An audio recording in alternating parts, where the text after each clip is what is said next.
I'm not sure I want that title in my RCBC credentials, Mayrav. Okay, so we have more people coming in the room. Let's let everybody in here. Okay, one more. Okay, all right. So we have big shiur today. Wow, very big shiur. So, morning. Okay, now we can start. Waiting the whole time, Russell. Sorry. All right, let me. No, I'm just joking. Let me start again. Okay, so let's start our Purim shiur. So I want to talk about one of the themes of Purim. Purim has several themes, but one of them really strongly runs through the whole Yom Tov. But I want to talk about it in the context of one of the mitzvahs of Purim. And one of the mitzvahs that personally I always struggled to understand this mitzvah and why this is a mitzvah and how this is a mitzvah. And there's even, it's not just me, the different commentaries and Meforshim also struggle to understand. And that is the mitzvah that it speaks about in the Gemara. Of course, we have the four main mitzvahs of the Yom Tov, of Purim, reading the Megillah, Matanas Levyanim, Shalach Manis, Sudas Purim. Those are the four main mitzvahs. But the Gemara in Masechtas Megillah gives an additional mitzvah, and this is on Megillah Daf Zayin Amud Beis, and it says Chayiv Inish lebesumi bepuria ad liyado bein Baruch Mordechai lo Arahaman, that a person is meant to become so intoxicated on Purim that he does not know the difference between Baruch Mordechai and Arahaman. And I always struggle with this mitzvah on a lot of different levels. Number one, just on a simple level, Purim, if you would ask the average Jew on the street or in the synagogue, what's the holiest day on the Jewish calendar? So everybody would say Yom Kippur, right? Yom Kippur is the holiest day. But Yom Kippur is only Yom Kippurim. It's only a day Kippurim. It's like Purim. It doesn't even reach the greatness of Purim. It only is like Purim. It's akin to Purim. It's akin to the greatness of Purim. So, and as the great Hasidic masters have taught us, that Purim has a certain kedusha, a loftiness that no other Yom Tov could touch. As a matter of fact, it says that when Mashiach comes, that all of the Nach, the Nevi'im and Ksuvim will be batal, will no longer really be applicable. The Nevi'us, the prophecies of the prophets are no longer applicable in Yimas HaMashiach. It'll only be Chamishi Chum Shitara and the Book of Esther. The Book of Esther remains. So there's obviously an intense, powerful kedusha that even in the light of Mashiach, the Book of Esther brings light to that light. So if Purim is such an incredible, lofty day, which we know that it is, and there's all kinds of powerful awarenesses that we're meant to have about the loftiness of this day, the godly revelations that we're meant to internalize, themes of the Yom Tov that we're meant to internalize. How can we do any of that if we're in a state of intoxication? So how does it make any sense on the holiest day of our calendar, on a day that will be here when Mashiach comes, that how we're meant to spend the day? We're meant to get intoxicated until we don't know the difference. And that's another thing. What does it mean until we don't know the difference between blessing and curses, between good and evil? Isn't the entire existence of the Jewish people the distinction between good and evil? Isn't that why we're here in the world? Isn't that what every mitzvah, what all of our learning is all about? The distinction between good and evil? So, and here comes the holiest day of our calendar, the Yom Tov of Purim, this incredibly, and we're meant to obliterate that distinction through intoxication. I always struggled understanding this mitzvah until I saw a beautiful explanation. I am recording. Oh, thanks. Until I saw a beautiful explanation from the Nesiva Shalom, the Slonim Rebbe, and I want to share it with you.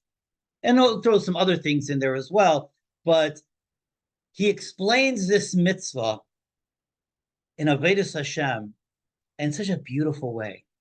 And that's really what I want to share with you, because the way that he explains it, we see that the Yom Tov of Purim, we're meant to draw and internalize these incredible godly revelations of this Yom Tov in a way that it affects us an entire year.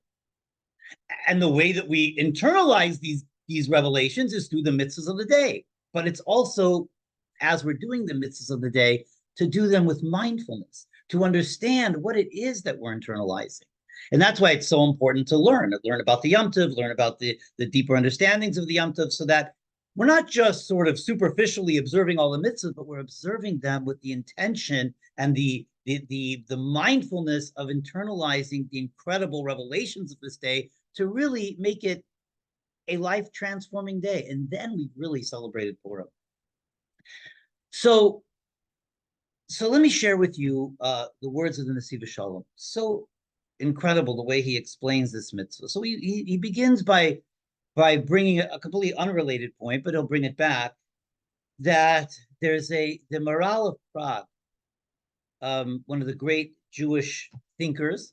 The Maharal of Prague says that a Jew needs to seek perfection, or at least, I mean, we're flawed human beings, and most of us are not tzaddikim, so we're never going to reach total perfection, but we're meant to strive to elevate ourselves and to strive to at least get to as close to perfection as we can in 3 different areas in our lives.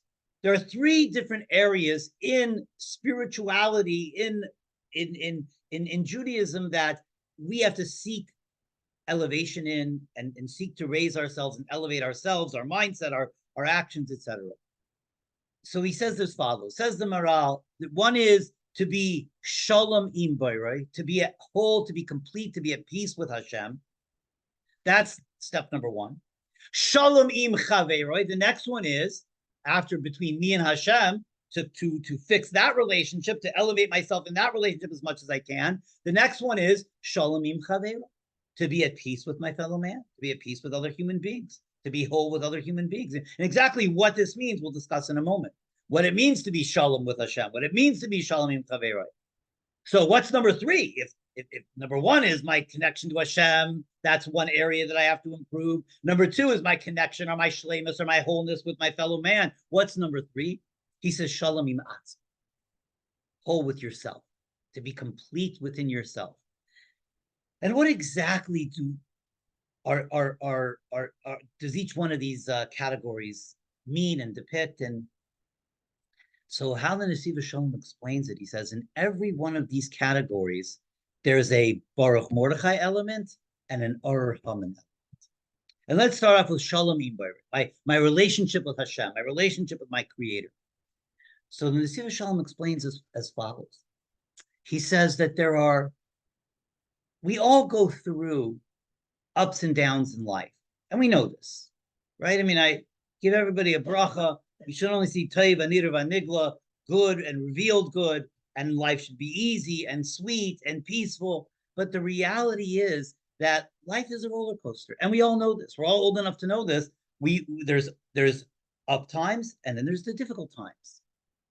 And oftentimes, when we're going through a good time in life, right? We're going through a period of tranquility. And again, this applies collectively as a nation, and also individually for my own self and my own life.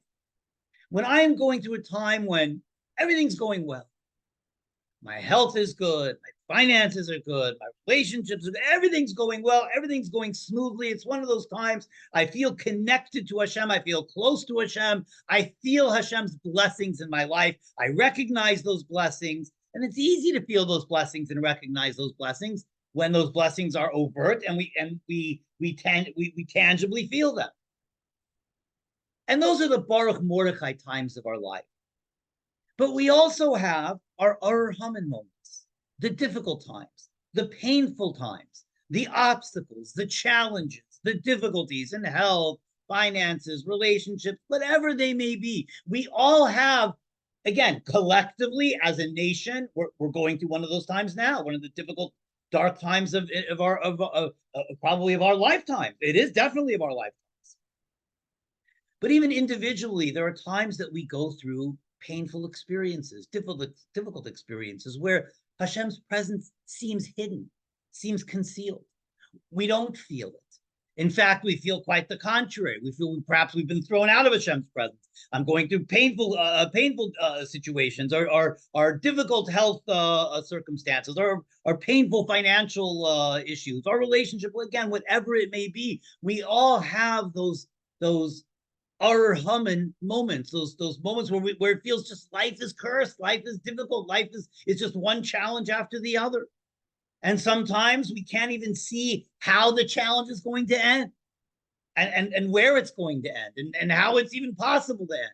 Sometimes the challenge seems, I don't have the strength to rise to meet the challenge. And those are our Haman moments. And it's incumbent upon us to recognize and to realize, because oftentimes we feel, well, I'm close to Hashem in my Baruch Mordechai moments, but when I'm going through my Haman moments, or Haman time periods, I don't feel close to Hashem. I feel like distant from Hashem. I feel like Hashem is concealed from me, and Hashem is not in my life, and He's not making His presence known to me. And this is the power of Purim. Purim teaches us so powerfully, and this is really one of the underlying themes of the entire Yom Tov, that no matter what we are going through in life, even when it seems like Hashem is concealed and hidden in my own life, even when it seems like I'm going through dark, difficult, challenging moments, I'm going through the Haman moments of my life, we need to recognize, at least mentally, emotionally, spiritually, that we are as close to Hashem, that Hashem is with us in those moments, carrying us through and empowering us to get through those challenges. He's just as close to me, if not even more close, than in the Baruch Mordechai moments. And that's sometimes difficult to feel. In fact, in Chassidus, it teaches us, and Shiur Shalom doesn't bring this, but in Chassidus, it teaches us that oftentimes those Haman moments are actually very lofty brachas that are so lofty that they cannot enclose themselves in this physical world in the form of a bracha. It often enclosed itself concealed as the opposite of a bracha. But when we can unwrap that, and oftentimes through the power of hindsight, we're able to see that bracha. But when we're going through it, it's impossible to see. But even when we're going through it and it's impossible to see, this is the power of Purim, of the Kedusha of Purim, that Purim teaches us. I mean, this is the whole story of the Megillah. Purim teaches us that even when Hashem is concealed, even when I'm going through my Haman moments, and look at the whole first half, or the beginning of the story of Megillah Esther. Hashem was completely concealed. A Jewish girl was kidnapped and taken into the palace and forced to become queen. The Jewish people were under a threat of annihilation, and it was a real threat. And it was probably the closest we've ever come to total annihilation in our history, for a few reasons. Number one is there was nowhere to run. There was nowhere to go. Sometimes in our history, Jews are persecuted on one side of the world, but on the other side of the world, they're safe. But in this case, every single Jew was under the dominion of Achashverosh. And even according to the laws of the land, once the king sealed a decree to annihilate the Jews, even the king himself can't overturn it. So there was nowhere to run, and there was no way to overturn this decree. It was total annihilation the Jews were facing, and they were counting down the days. And it looked like there was no way out. It looked completely dark. It looked like we had been completely abandoned by Hashem. But we all know the story and how the story unfolds. And we know this from hindsight, that miracles happened and things that we never imagined could have ever been. And we were victorious. But it's even more than that. It's even more than that. I spoke a few weeks ago in my Shabbos minyan here in my house, a beautiful Chafetz Chaim. And the Chafetz Chaim brings a Gemara in Masechtas Sanhedrin. And the Gemara speaks about it's not even a Gemara about Purim. It speaks about the seeds of Purim. But the Gemara doesn't even speak about that openly. The Gemara just speaks about how Nebuchadnezzar, who was the king of Babel, Nebuchadnezzar, who was a Russia who destroyed the first Beis HaMikdash, Nebuchadnezzar, who conquered Mitzrayim. And the Gemara speaks about the origins of Nebuchadnezzar and how did he arise to become such a powerful king. And the Gemara explains that Nebuchadnezzar was not of royal lineage at all. In fact, he was a low-level scribe of the king. He was just a sofer of the king. He wrote out the king's decrees of King Baladan, who was the king of Babel. This is 4 generations before Purim, before the story of Purim. And the Gemara there tells a fascinating story. And I'm just going to say it briefly, but it's so important and it's so powerful to understand that the beginnings of Purim didn't start with Vayehi b'mei Achashverosh. It actually started well before, 4 generations before. And so the Gemara tells the story there that at that time, again, this is 4 generations before Purim, the Jewish king was Chizkiyahu. And Chizkiyahu was extremely ill. He was on his deathbed. And he miraculously recovered. And this became well known. Hashem made a miracle. He made the sun stand still, and the day lasted for 18 hours. And this was the ancient way of sending emails. Hashem would make the sun stand still, and everybody would ask what happened, and everybody would hear about the miracle of Chizkiyahu. And sure enough, the word spread about Chizkiyahu's incredible recovery of his health. And the king of Babel at that time, Baladan, wanted to send a congratulatory letter to the Jewish king on his refuah shlema. And so he asked his scribes to send a letter. And the scribes headed the letter with the following heading. They said, Shalom lechizkiyahu, Shalom lekarta Yerushalayim, Shalom le'elokarab. Peace unto Chizkiyahu, peace unto Jerusalem, and peace unto Elokarabba, the great Jewish God who brought this miracle about. And apparently the Gemara says that Nebuchadnezzar wasn't there at the time that they sent this letter, and he came a little bit later, just after they had sent the letter off with a messenger, and he asked them about the letter, and they told him this is how they titled it. And he said, again, this is Nebuchadnezzar, who's a wicked human being, but at the time he felt that the letter was titled improperly. He said that's not the respectful way. You call him Elokah Rabbah, the great God, and you list him last.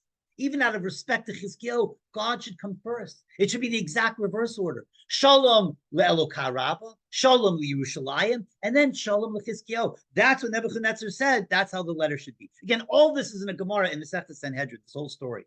Fascinating story because of what comes next. So Nebuchadnezzar tells them, we have to rewrite the letter.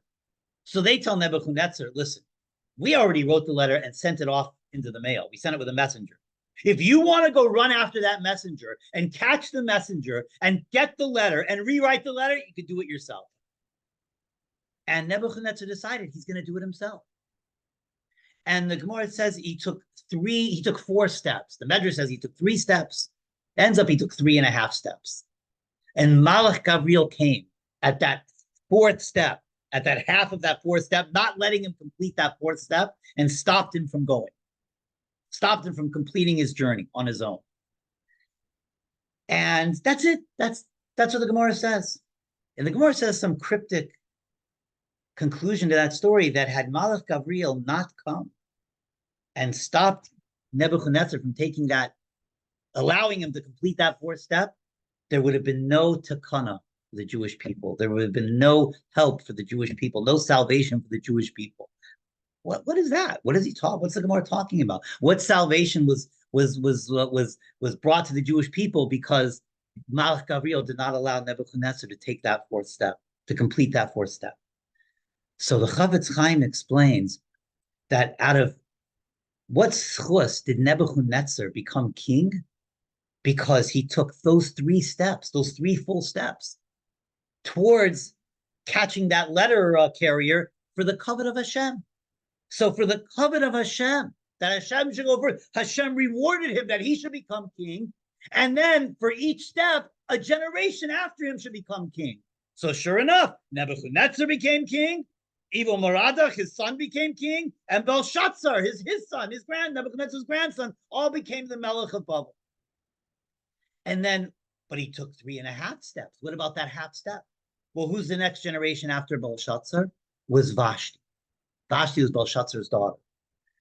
And so the Chavetz Chaim explains that Vashti's Malucha, Vashti's rule, the reason why Vashti was murdered halfway through her kingship, her rule of being queen, was because Malach Gavriel did not allow Nebuchadnezzar to complete that fourth step. Hence, the fourth generation wasn't allowed to complete their Malucha. Had Malach Gavriel allowed Nebuchadnezzar to take that fourth step, Vashti would have completed her rule. Esther would have never become queen. The whole story of Purim would have never unfolded. That's what the Gemara means.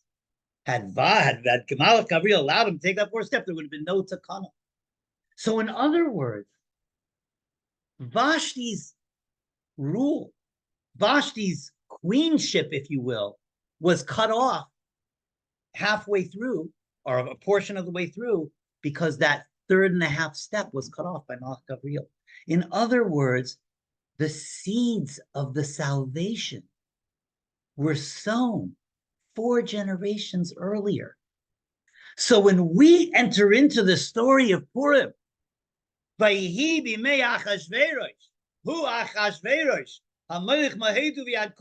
a time of incredible darkness, in a time when there's a gezerah over the entire Jewish people, which was soon to come, in a time when the Jewish people joined in the celebration of Achashverosh, and that's why the whole story begins with the Suda of Achashverosh. What was Achashverosh's Suda about? We all know he was celebrating because the Navi, the prophet, had prophesied based on Mikdash would be destroyed for 70 years. He made his calculation. The 70 years was up. The Jewish people were still under his control. Must be a sign that the prophecy was annulled, and therefore the Jewish people would never go back to Jerusalem. They would never build their base on Mikdash. They would always remain under his rule. Hence, it's time for a party. And the Jewish people partook in the party. They partook in a party celebrating their own destruction. This is how dark the Golus was. So, and sure enough, Vayavai Haman, and we all know the story. So the Purim story enters with incredible darkness. We are under the threat of total annihilation. And again, it's the closest we've ever come. And yet, in that darkness, we know now from hindsight that even before that darkness began, the seeds of salvation were already there. So that teaches us something so powerful about the story of Purim, about the message of Purim.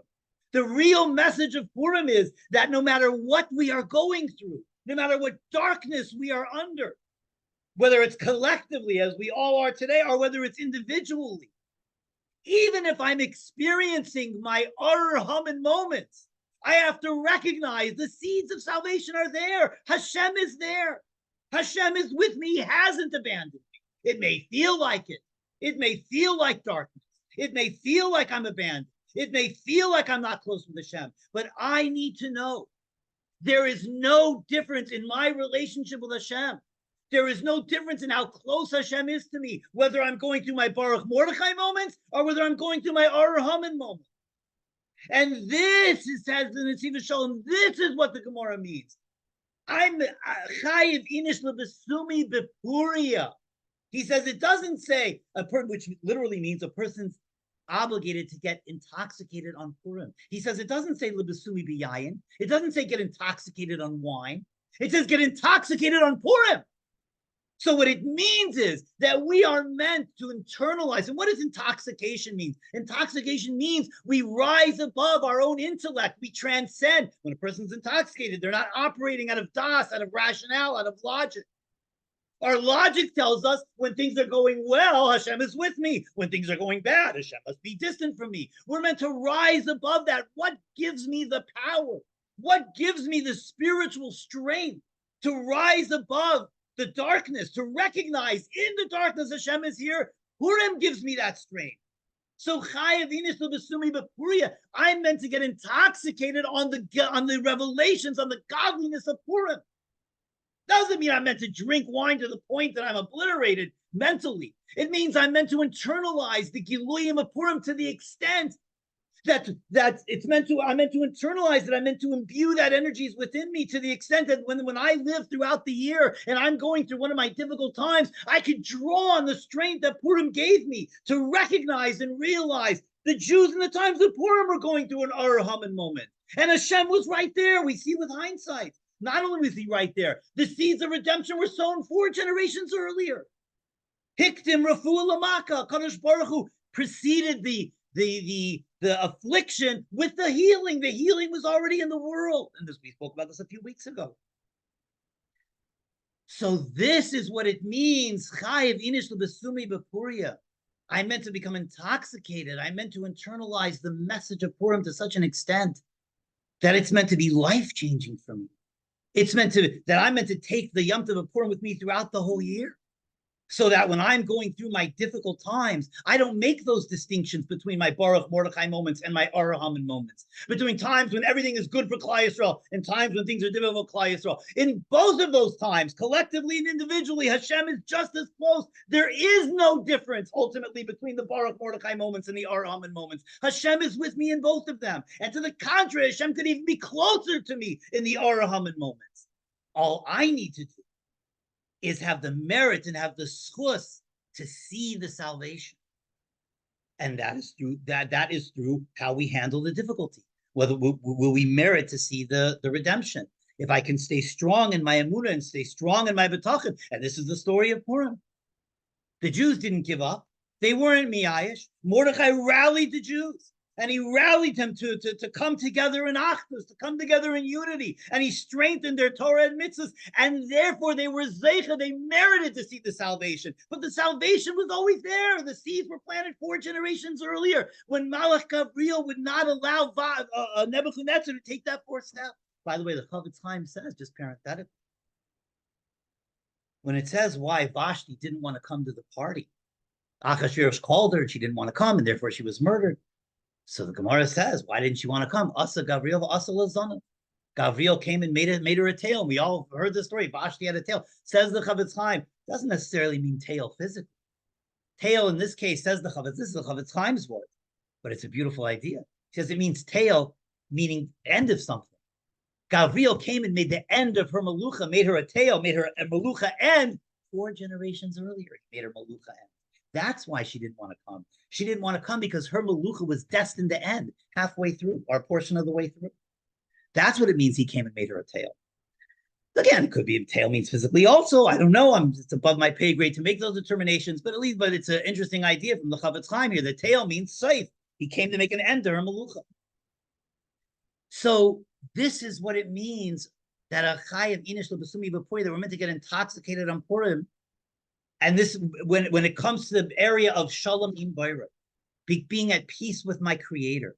Being at peace with my Creator means that no matter what situation my Creator puts me in, whether I'm going through a blessed situation, a Baruch Mordechai situation, or whether I'm going through an Or Haman situation, I recognize I am always one with Hashem, and I am banim l'makai. And even if we're in a situation where we're not behaving properly as collectively as a nation or individually, but as the Gemara says, Rabbi Meir says, we are banim l'makom, ben kach ben kach. No matter what our behavior is, we are always banim l'makom. We are always children to Hashem, and Hashem is always there for Klal Yisrael, and our history has borne that out. Here we are still alive today, after the history that Klal Yisrael has been through. Our entire existence transcends rationale, transcends logic. You can't use logic to determine the future of Klal Yisrael. We transcend logic, we transcend rationale. So this is what it means, be shalom im bayrai. It means whether I'm going through my Baruch Mordechai moments or my Or Haman moments, I recognize I am one with Hashem, and Hashem is with me at all times. And I just need to merit to be able to see that presence. And when I could live with that, when I'm going through my dark moments, that itself actually is pale. That itself actually affects and brings down the salvation. And I've brought this before in this year, as the Majid Rebbe says in the Yisa Bracha. It's so beautiful.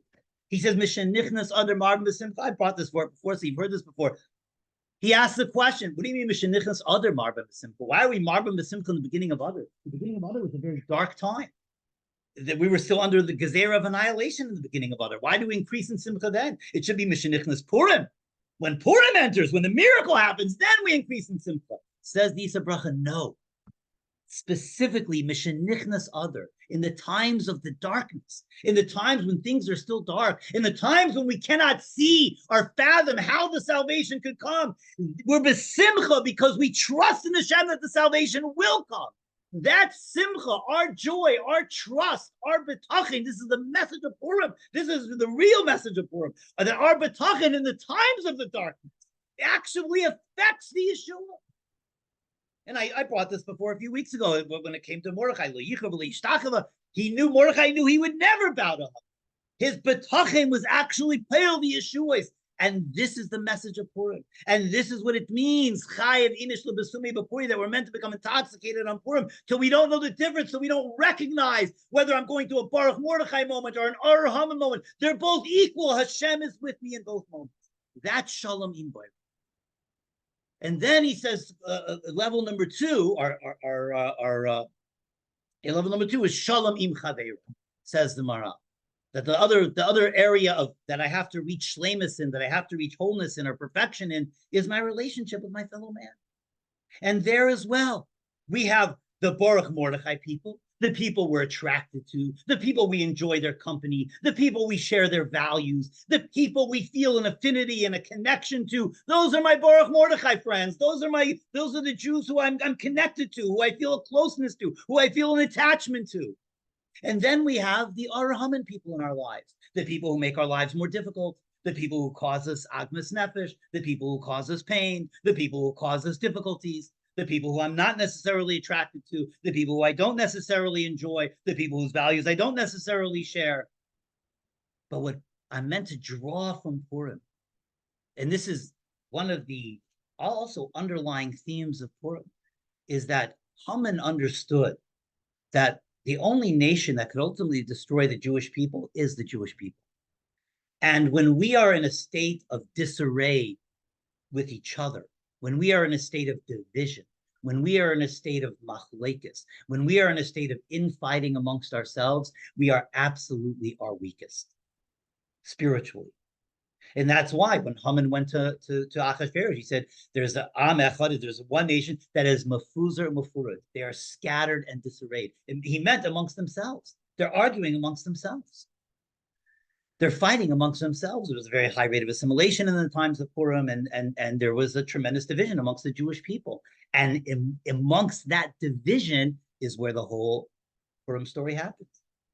I mean, I've said this before, and you don't need to be a prophet to see that preceding our current terrible circumstances of Klal Yisrael, preceding October 7th, there was tremendous division. Probably in our lifetimes, the greatest division with the whole judicial controversy in Eretz Yisrael. I'm not weighing in on that, but it's obvious to everybody that there was tremendous division. That division ultimately brings us spiritual weakness and ultimately physical weakness. And so the current persecution was preceded by tremendous division amongst Klal Yisrael. And now Klal Yisrael is ba'achdus. Unfortunately, this is literally this is just our history, right? And go read Tanakh. We fight amongst ourselves. We're attacked. We come into ba'achdus. We defeat our enemies. We fight amongst ourselves. This is literally the history of Klal Yisrael. And Purim was no different. And so we're meant to become intoxicated on the revelations, on the godliness of Purim to such an extent that I make no distinction between those Jews who I'm connected to, those Jews who I have an affinity to, and those Jews who perhaps I don't have an affinity to, those Jews who are perhaps don't behave in the way that I want to behave, those Jews who I don't particularly like. And that's the whole idea of Shalach Manas. The whole idea of Shalach Manas, Ish L'Re'ehu, is to be marbe achdus amongst Klal Yisrael. So we should send Shalach Manas not just to my neighbors and to my friends and to the people who I like and enjoy. We send Shalach Manas dafka to those people who we don't necessarily enjoy, who we don't necessarily feel that affinity or that connection to. On Purim and then beyond, I'm meant to become so intoxicated on the godliness of Purim that I make no distinction. That's Shalom Im Chaveroi. That's becoming one with my fellow Jew, my fellow man. That's the power of Purim, is able to accomplish this. And then he says the last one, the final one, is Shalom Im Atzmi, to become whole with yourself. And so it says in the Tzivah Shalom as follows: we all have in our lives a dichotomy. You know, again, for some people it's more pronounced, and for some people it's less pronounced. But we all know that when we're certainly when we're in public and when we're in a shiur and when we're in shul, we're on our best behavior, on our holiest behavior, on our loftiest behavior. But there are those people who are very holy in shul and go to a shiur and ask all the good shilas and very, but then they leave shul. And how are they in their business? And how are they behaving at home? You know, I know an individual who people think this individual is amazing. People love it. He's incredible. He's always volunteering to help. He's a great guy. But I happen to know that in his home, he's an absolute monster in the way that he treats his wife, in the way that he speaks to his children, etc. And this is a classic example. We have our Baruch Mordechai moments when we're in shul, and then we have our Haman moments when we're at work and we're perhaps not as honest as we're meant to be, and when we're at home, and the way that we treat our spouse, and the way that we treat our children, etc., and the way that we behave towards others. Purim is I'm meant to internalize the Giluyim of Purim, and so I make no distinction between when I'm in shul, my Baruch Mordechai moments, and when I'm in my home and when I'm in my business, my Or Haman moments. I'm meant to be Shalom im Atzmai. I'm meant to be the exact same person I am in shul. That holiness that I personify in shul, that behavior that I personify when I'm in front of the rabbi, or I'm in front of my friends, or I'm in front of my community. I'm meant to personify that behavior when nobody's around me as well, when nobody sees what I do, when the doors are closed. How do we behave in person? How do we behave behind closed doors? How do we behave when we feel nobody's going to see and nobody is going to catch us? Are we our Haman moments? This is what Purim is meant to imbue within me. That my moments of holiness are meant to be exactly the same, whether I'm in shul, whether I'm in a shiur, whether I'm at work, or whether I'm at home. I'm meant to make no distinction between those Baruch Mordechai moments and the quote unquote Or Haman moments. So this is what it means, says in the Siva Shalom so beautifully. This is what it means. We're meant to get so intoxicated on the godliness of Purim that it's meant to permeate my consciousness. So that I am meant to take the Yom Tov of Purim with me through the entire year. It's meant to change my relationship with Hashem. It's meant to empower me through my darkest moments. It's meant to tell me and teach me that even if I'm going through an Or Haman moment, even if I feel that I've been abandoned by Hashem and I'm going through darkness, this is actually, there's no distinction. This is actually a Baruch Mordechai moment. Where do I get this power from? I get it from Purim. This is literally the story of Purim. Purim is, I'm meant to become so intoxicated by the godly revelations of Purim that the way that I look at my fellow Jew is meant to be different. I'm not just meant to connect myself and to be bonded and connected emotionally and spiritually and psychologically to those Jews who I have an affinity with. I'm meant to be connected to my entire nation. Even those who I don't have an affinity with, even those who I don't particularly care for, I'm meant to feel that achdus and feel that love and feel that connection and do things to bring about that connection, that shalom manas. And then shalom imatz, my behavior within me and myself.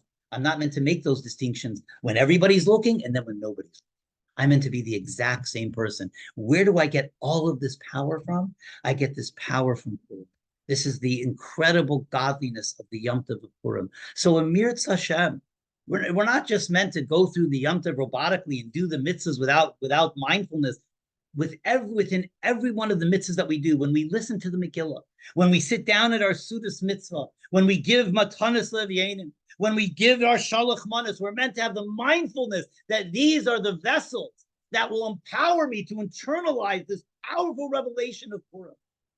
And then if we internalize the godliness of Purim, it's not just that Purim was one day on the calendar. We're not just commemorating an event, a historical event, an historical miracle that took place thousands of years ago. That's not what Purim is meant to be. Purim is meant to be relived again. We're meant to not just commemorate a historical event. We're meant to live it, to truly live it, internalize it, so that Purim itself becomes a life-changing experience for me. That's how I meant to celebrate Purim. And when we do that, when Purim becomes a real life-changing experience for me, when I can become so intoxicated on the godliness of Purim, that is literally transforming. And we are a microcosm of the world. When I transform myself, that has a powerful, profound effect on transforming the world. So as we say at the conclusion of the story of Purim, Liyehudim haisa orer v'simcha v'sason v'yikar, we could bring about, and as much as we've celebrated how many Purims in our lives have we all celebrated? And no matter how many Purims we've celebrated, we've never needed the Yehudim Haisa Erev Simcha V'Sasim V'Ikar like we do this year. So Emir Hashem, through us utilizing the godliness of Purim, internalizing with transforming ourselves, we will transform the world and bring the Yehudim Haisa Erev Simcha V'Sasim V'Ikar to an actuality, to fruition, so that we'll be zeicha to celebrate Purim, to conclude Purim, and to even begin Purim, not just here in Teaneck, but in Mirz Hashem and the Harabayas in the Beis Hamikdash with Mordechai and Esther and Mashiach Tzidkenu B'imheru V'yameinu Amen. Okay, so let's conclude with a Tehillim, as we always do. Second, somebody had a question. Oh, somebody still had it. The whole concept of wearing costumes. So the reason why we wear costumes is exactly this idea that the costumes hide, the costumes are hide us, right? And so this is exactly what the story of Purim is. Hashem was hidden, but underneath those costumes, the real me is here. The costume just covers over me externally. Similarly, when Hashem is concealed from us, it's only externally. Hashem is here with me. So that's what when I wear that costume, that's what I'm meant to think about. Okay, let's do Tehillim 121.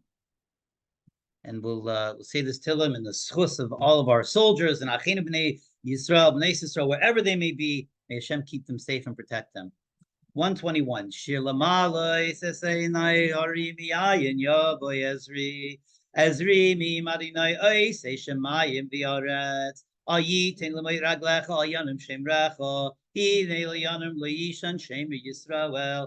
Adinoi Shem Rachel Netzilcha Ayad Yaminecha. Yema Mashemesh Leikacha V'Yareach B'Layla. Adinoi Yishmarcha Mechara Yishmer Es Nafshecha. Adonai Yishmer Tzeisko V'Yacha Mi'ata V'Yad Olam. Thank you everyone for joining me. Emir Hashem will join everybody next week. So now we can go into Purim with the real spiritual strength to truly celebrate Purim, internalize Purim, and make Purim a life-changing event. Thank you so much, everybody. Have a wonderful week and a Freilichem Purim. Thank you. Thank you, Rabbi. Thank you. Great to see you, Ron.